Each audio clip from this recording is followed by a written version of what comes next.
All right, let's jump right into this explainer and unpack the hilarious, lightning-fast reality of how guys actually make friends. Seriously, if you've ever watched two dudes meet for the exact first time and suddenly act like they've been brothers for a decade, you've probably thought, wait, how does that even happen? Well, today we're decoding the whole thing. We're looking at the unspoken rules, the evolutionary science, and the totally fascinating social psychology behind the instant bromance. I mean, think about the wildest, most random things you've seen guys bond over. We're talking about two coworkers who suddenly become totally inseparable because they both deeply appreciate the crisp edging of a 64-inch deck lawnmower. Or, making eye contact at a party and realizing you share a passionate, burning hatred for those little Smokies appetizers. Or maybe it's just forming an absolutely unbreakable ride-or-die bond over a weekend marathon of Rocket League. It's funny, right? But it's also incredibly real. So that brings us to a really fascinating question. How exactly do men just completely bypass the need for deep emotional connection and instantly forge these strong, low-drama bonds? Because, while a lot of friendships require months of careful trust building, really deep conversations, and sharing secrets, guys seem to have a weird shortcut. The research points out that it essentially takes about 27 seconds, literally 27 seconds, of discovering a single shared interest for a guy to just decide, yep, absolutely, this is my new best friend. So here's our roadmap for this explainer. 1. The anatomy of an instant bromance. 2. The hunter-gatherer blueprint. 3. Side-by-side social psychology. 4. The rules of silent solidarity. 5. The friendship paradox. And 6. How to practically build your tribe. Section 1. Anatomy of an instant bromance. Bonding over things, not feelings. Okay, the absolutely crucial thing to understand here is that male bonding is overwhelmingly side-by-side. So what does that mean? It means they prioritize shared tasks, hobbies, and activities over the face-to-face emotional processing you see in a lot of other friendships.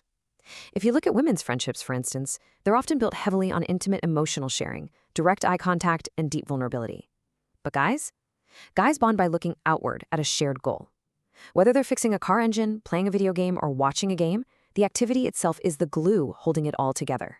By focusing super intensely on external things like the Roman Empire, or a specific sports stat, or a tabletop game like Warhammer 40K, men keep the barrier to entry extremely low. When your main topic of discussion is an object or a hobby rather than, say, people or feelings, you completely bypass the crossfire of judging complex social dynamics. It just totally removes the pressure of emotional vulnerability.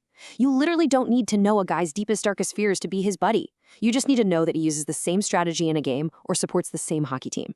Moving to Section 2, the hunter-gatherer blueprint, the evolutionary roots of friendship. To really get why this happens, we have to look at evolutionary biology. Historically speaking, men had to cooperate instantly to go out and hunt large game or defend their tribe. That survival required a singular, totally task-minded approach. Women, on the other hand, often stayed within the camp to manage the complex, shifting social alliances of the tribe.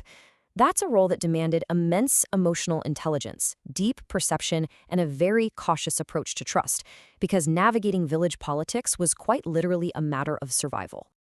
I know it sounds kind of funny to put it this way, but back in the day, men literally could not afford to hold on to drama or deep emotional grievances if the tribe was going to eat. Think about it. If you're out tracking a massive woolly mammoth, it really truly does not matter what your hunting partner's favorite color is, or if you guys had a minor disagreement the day before. All that matters is that you both know how to throw a spear and you've got each other's backs. That raw survival instinct translates directly into today's male friendships. Low drama, immediate cooperation, and prioritizing superficial harmony over exhausting emotional depth.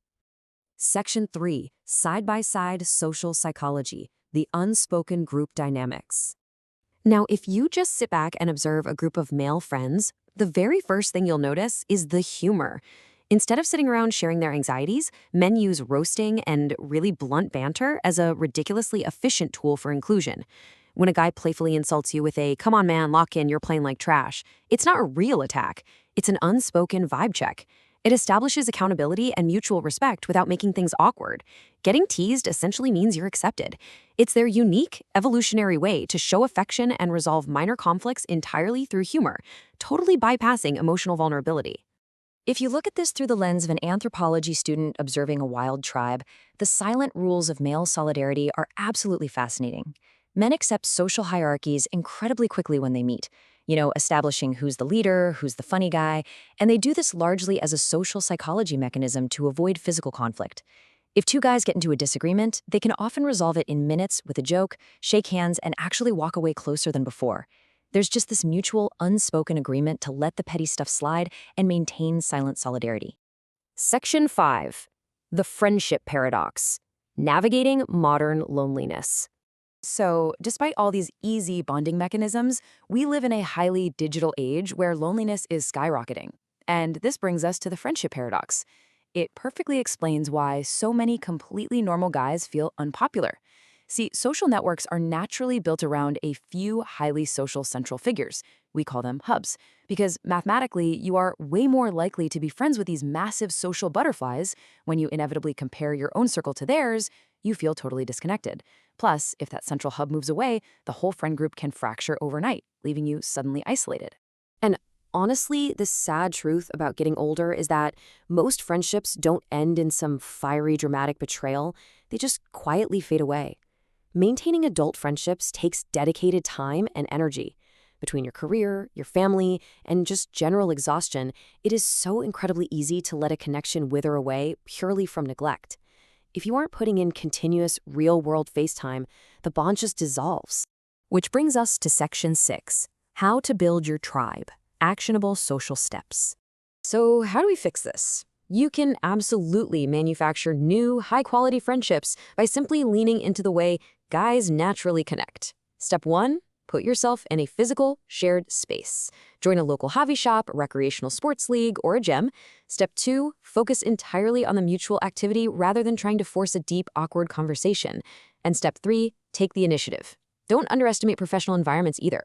Asking a coworker to grab a coffee or a drink after you both survived a brutal shared spreadsheet project or a high-pressure client presentation can instantly turn a polite work acquaintance into a fast friend. It's that shared survival experience. Remember, proximity and consistency are literally everything. Just showing up consistently to a Dungeons & Dragons group or a local club without demanding emotional vulnerability builds immense trust over time. Also, show some genuine enthusiasm for what other people care about. If a dude starts rambling about medieval history and you actually show curiosity, boom, you've just unlocked a friendship. Treat everyone you meet with warm respect, as if they're already part of your crew, and let the shared activity do all the heavy lifting. Because bringing it back to what the research shows, it really only takes about 27 seconds. Just 27 seconds of bonding over a completely random shared interest after an activity, whether that's a sports team, a video game, or a weirdly specific type of lawnmower, for a guy to realize you're cool, lower his defenses, and welcome you into the tribe. So, I want to leave you with a provocative question to really think about today.